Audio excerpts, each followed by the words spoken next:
Coming up on Blue Nation, home runs galore in top plays.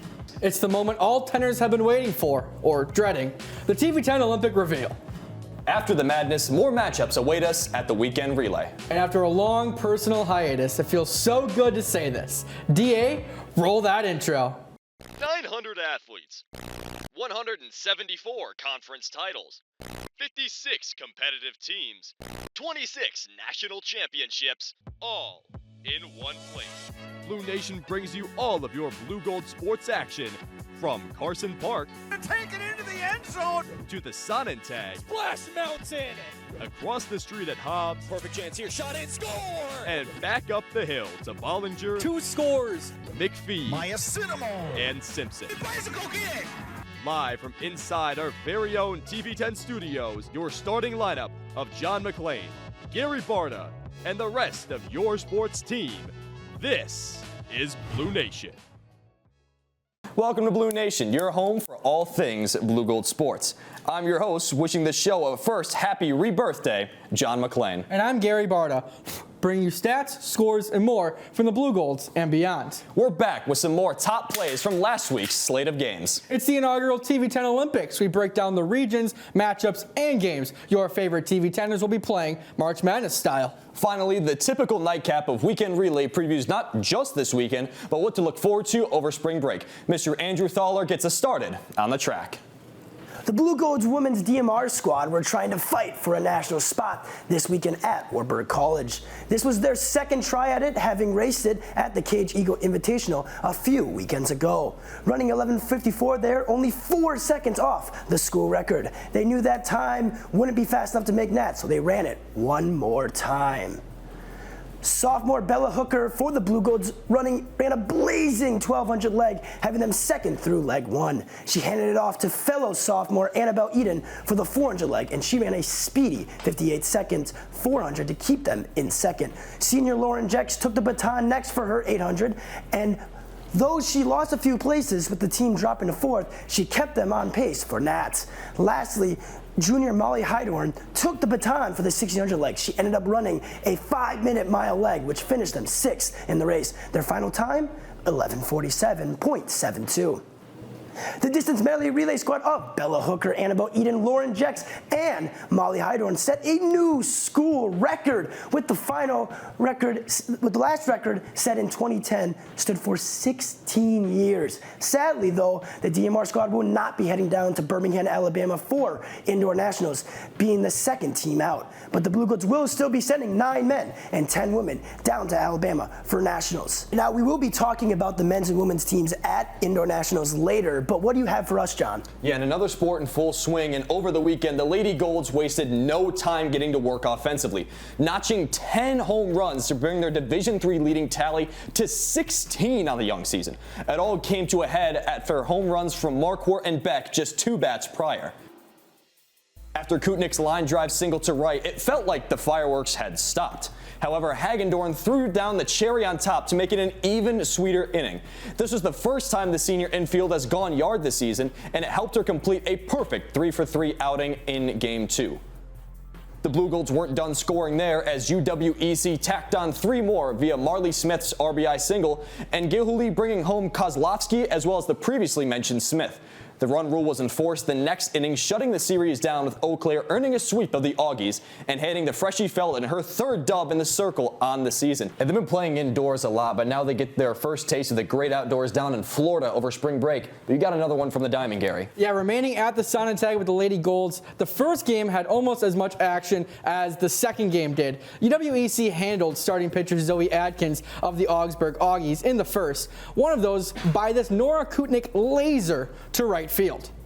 Already leading 2-0 off the bats of Molly Marquardt and Claire Beck, Nora Kutnick came up to bat with a runner in Marquardt standing on third.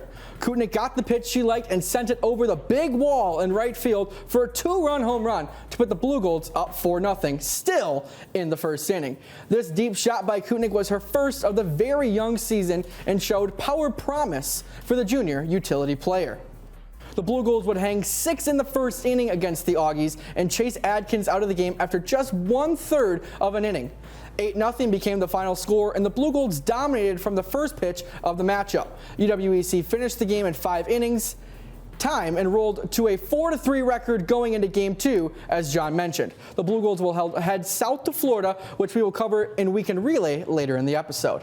And Alec, this is a team that when the bats really get going, they're a team you really can't mess with, but you've got a game later on in the weekend for your top play. Absolutely, Garrett. And staying at the Sonnentag, still, the women's softball team went on a tear over the weekend. Although they dropped the first game against St. Norbert, the second was a little different. With the score already at a staggering 17-0 in the bottom of the fourth, it was the freshman Kennedy Tum who wanted in on some of the action. In her third at-bat in her college career, Tum gets the first hit of her career and goes yard for a 3-run shot deep into center to make it a 20-0 ball game as her teammates are waiting at the plate to congratulate her. The final score of this one would end early due to mercy rule at 22-0 after 5 innings. The Blue Golds head down south to Florida, as Gary said, to play in the Space Coast Spring Games over the weekend. And then, John, we'll see how they match up later in the show against these teams. Yeah, and then again, we talk about them only playing indoors, but they're leading Division III by about 4 home runs right now at the top. And it's lonely at the top. But when we come back, March doesn't actually start until we start talking tournaments. The first annual TV10 Olympic Reveal show is on deck. Don't tap out. This is Blue Nation on TV10.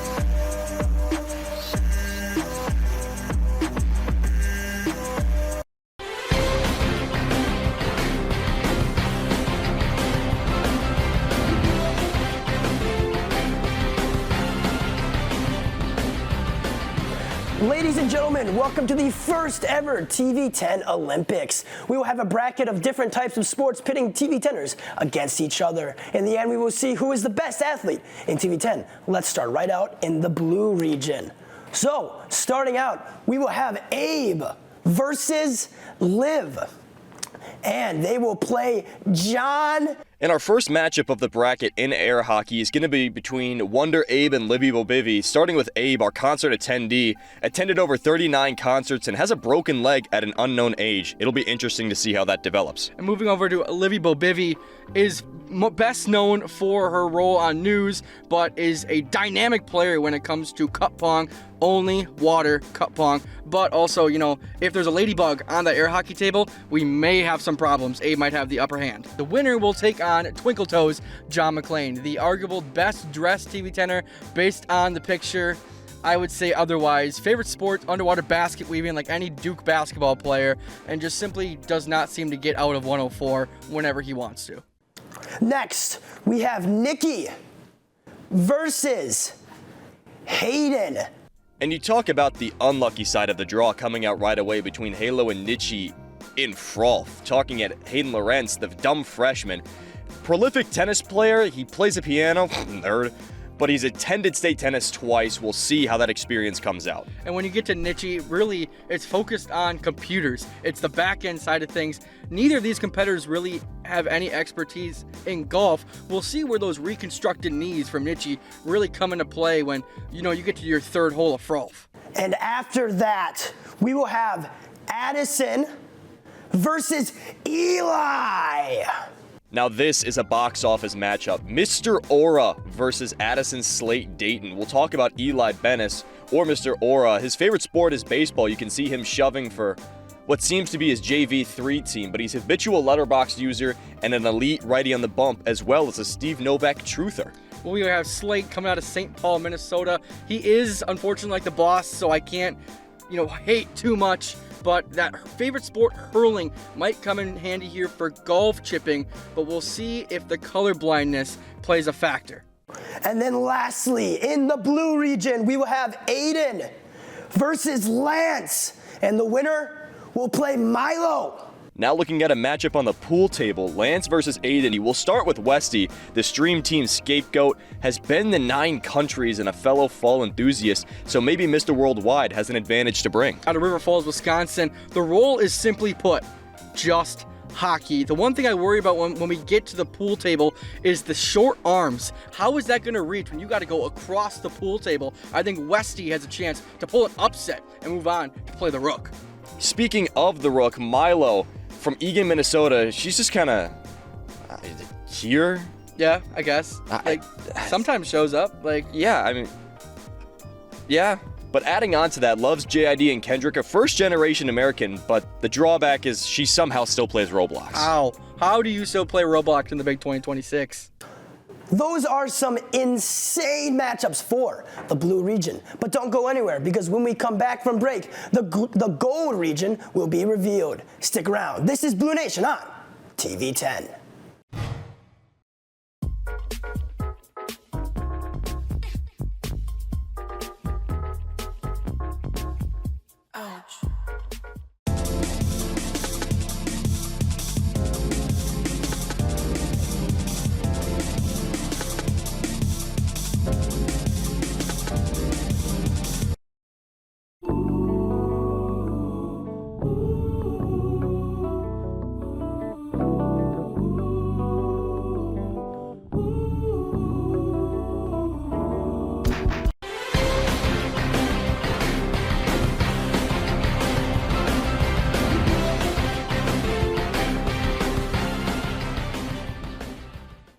Welcome back to the bracket review of the first ever TV10 Olympics. We have gone over the matchups in the blue regions. Now it's time for the gold region.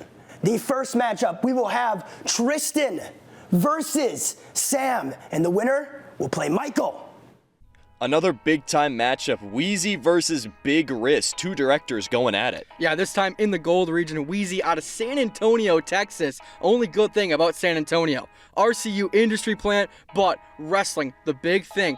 This isn't kind of a sport that they're playing in that wrestling is going to be a big factor. However, one downside, just the fact Wheezy, unfortunately, is blonde. Now looking over at Big Wrist, a silly goofy guy with a bust down. Can't get much better than that. Doesn't really have a favorite sport, but is a big Giannis guy, so I guess we'll let that slide. Starred as Captain America in Brave New World, sold out hometown driving with home movies, and is above 6 feet tall. What? Absolute blockbuster on paper. Winner of this matchup gets the honor to take on TV10's top cowboy, Big Mike Michael Watson out of Rogers, Minnesota. Favorite sport is basketball, but can't forget the rodeo aspect of his career. He has been dunked on by Ohio State legend Tayson Chapman, sings some Frank Sinatra from time to time, and is the local breadstick artist at Olive Garden. The next matchup will be Marissa versus yours truly, Andrew. Oh, absolute cinema matchup here between Marissa and Andrew. We'll start with AT up top, the friendly neighborhood distance dilettante. I mean, all he does is run, but football and basketball are his other specialties. He's from the Chippewa area, and Joe Burrow is God to him. However, when it comes to basketball, he did average 4 minutes on that freshman C team, but to him, they were rather unproductive. Yeah, and thank goodness they're not playing basketball, because we move over to Eldia Marissa Day out of Anoka, Minnesota. The one problem with Marissa is she just can't see anything. She's prompter illiterate, has to have the size of a golf ball on the screen, but every time that she has played T-ball, undefeated. Also was called a blender brain by a professor. Not really sure what that means, but maybe that's an advantage for Eldia. And then the next matchup will be Alec versus Mia. And this is one of the more intriguing matchups out of this region. Logadog Alec Olson versus Miss Unfortunate herself, Mia Pearson. Yeah, well, it surely is a matchup that is going to happen. Logadog Alec Olson out of Holman, Wisconsin is the elite camera panner in TV10, loves soccer, but when you get down to the fun facts, just is obsessed with the Eau Claire Express, cannot get enough of them, and unfortunately missed a penalty kick to head to state, and his friends haven't talked to him since. Neither has he touched grass since that day. And on the other side of the coin, you've got Mia Pearson, who loves hockey and marching band. And you look at the nickname Miss Unfortunate, you might think that's a little harsh. Right. It fits the bill pretty well. Has been chased by 200+ seagulls, stuck on a paddleboard during a storm, has never been in a haunted house, which is probably a good thing among the laundry list of stories that she has. Yeah. But not a lot of luck on her side, but maybe she won't need it. The last matchup of the gold region will be Calder versus Maddox, and they will play Gart. A tale of two shows, BNN versus Game Show, Maddox and Calder. We'll start with the weatherman from McFarland, Wisconsin. Running and swimming are his hobbies. His only real job has been lifeguarding, however. Allergic to cats, but I don't think that should be a problem in ping pong. Yeah, now game guy Calder Smith trying to take down the freaky meteorologist, but the role for Calder, just if he has a protein bar before this matchup, it is game over. Favorite sport being hockey. He's played hockey for 10 years, and also a fun fact about Game Guy, he's a retro video game collector. And last but certainly not least, the one, the only, the Don, Gary Barta, known as TV10's trivia liability. I will not be expanding on that. Baseball, football, and golf aficionado, is afraid of heights. Hopefully that doesn't play into any matchup he might see. 150+ hours on MLB The Show 25. Not sure how that translates. Has also broken 5 bones and a partially torn knee, but I've heard is a problem when rounding third. That's all the matchups for the gold region. Make sure to tune in each week of Blue Nation to see how each matchup turns out. We'll be right back after this break to cover the upcoming Blue Gold matchups on Blue Nation.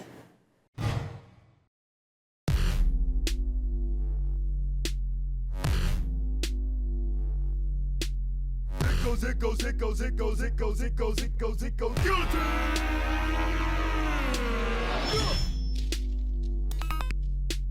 Sit in the dark and ponder how I'm fit to make the bottom fall to the floor, and they all fall down.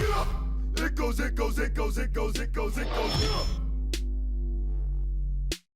Handful. Hey, beam bench with the roof up, still on this scoop.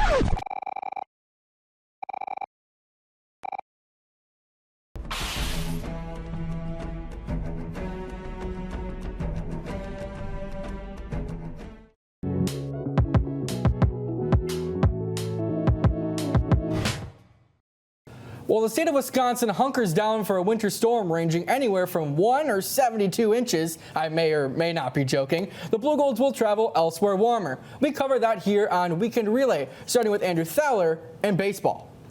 Oh yeah, folks, to start out, the Blue Golds are coming into this Florida tournament 3-2, coming off 2 dominant wins against Carleton in Minnesota. Last year they finished right around 11-29.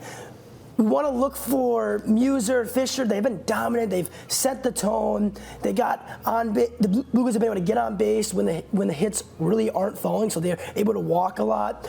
The lineup has speed, extra base pop, and the depth is emerging on this team. The key for them in this tournament, especially against their first game against Keokuk, is first limit the big innings from depth pitchers. Turn the traffic into runs, so reduce strikeouts, put balls in play, and lastly, pressure early with OBP and speed. And then for the other side, for Keokuk, they're 1-2, just split games against St. Louis, went 16-20 last season in 2025. They got to create traffic early. They got to ride from the top arms, and they got to avoid defensive mistakes. John, what do you got for us? And men's track and field, they head down to Birmingham this weekend. 19 Blue Golds, and they've had a smaller squad than in years past. You know, you've usually taken around the 20 to 25 mark in the past couple of years, but now this year it's only around 19. Now, who are some of the standouts? Well, I'm going to get to that right now. Starting on the men's side, you have Gage Stankiewicz and Soren Johnson for throws, especially in shot put. These were guys that were on the podium or on the verge of it last year. And now that Strofe is gone, Okoye is gone, Gage Stankiewicz has filled in that role, and Throws U is alive and well. He's going to be my pick for national champion. He's already leading Division III where he's sitting, and I believe Soren Johnson can sneak on to that podium in maybe 7th or 8th place, if not second-team All-American. The story that has been developing since last year is Jay Stolte, finally getting the nod in the multi. Last year just missed it out at the last chance, but now he is coming back with a vengeance. Almost set a school record in long jump, by the way, at lacrosse, but for some boneheaded decision by the NCAA, they disallowed the jump because he was jumping in max flies. One of the dumbest rules I've ever heard. I firmly believe that he's going to be first-team All-American come this weekend, and the men's 4x4 to do so as well. On the women's side, Laura Bertrand, multi-U. We've said it before, we'll say it again. I believe she's going to be a first-team All-American along with that women's 4x4, which made the podium last year. They will repeat again. So now switching from the oval now to the diamond, Gary, what do you got over spring break this time? Yeah, well, adding to that track and field thing, anything that the NCAA does just is automatically incorrect. Absolutely. They have not made a good decision in years. Never. So moving over to softball, moving down to Florida. Like a lot of the teams this weekend for the Blue Golds, they also head down to Florida in the Space Coast Spring Games. Don't ask me what that means, and don't ask me to repeat it. They're 6-4 overall, 2 losses, 2 ranked teams that came at the Sonantag. And the games that they have been winning have been coming in those blowout fashions. We covered 3 of them in our top plays, but the women are raking. They lead Division III in home runs with 16. Second in Division III, Christian Newport has 10. So they have a 6-homer lead over the field. When you have Claire Beck, Molly Marquardt, Haley Hagedorn, Nora Kutnick, you are bound to score runs. Simply put, this team, is your pitching going to keep up with your offense? Your pitching, you have some newbies, you have some freshmen, but you're bolstered by Lauren Trottier and Claire Beck coming out of the bullpen. They're set to play 8 games this weekend. Nebraska Wesleyan, Baldwin Wallace. Those are 2 familiar names to the area, but they'll also play the University of Hartford 2 times and Hamilton College 2 times. This is a big chance to booster your resume coming your tournament time. And also just want to shout out one player who kind of flies under the radar, but might be one of the better Blue Gold players. Shout out Brooklyn Swanepoel. Whether it be in the field or in the box, there's one of the best overall Blue Gold players on that softball team. Absolutely, Gary. And then staying actually in Florida, the women's tennis team taking a trip for spring break to Florida as well. They're going to be there for 6 days, play 6 games. For them, good start to the season, 6-4 overall. 3-3 in conference play, so only 1 loss out of conference play. But then moving into Florida, coming off of their last matchup last weekend was against Ripon College with a 7-0 sweep. So coming off some good momentum, hope to take that with them as they play likes of Hamlin and Coe College, familiar names, as well as Shippensburg, Denison, Trinity College, and then Webster University. We'll see how it goes. Not probably a lot of matchups against these other teams, so look to get some wins. Yeah, hope to get some wins and enjoy that sunshine because, as Gary alluded to, we're not getting a lot of it. I really hope it's not the 72. Is that a real estimate? No, I like to exaggerate things, but I'm seeing 3 feet. Yeah, it's at 2 to 3 feet right now. I'm seeing 3 feet. That's 3 more feet than I would like this time of year. But that's another week gone on Blue Nation.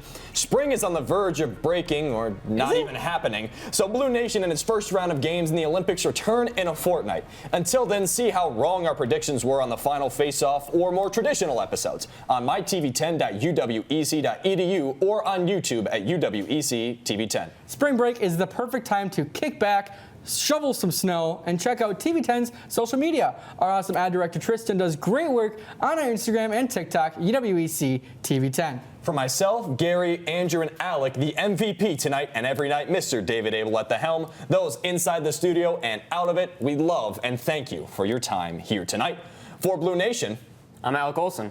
I'm Andrew Thaller. I'm Gary Barta. And I'm John McClain saying good evening and until next time.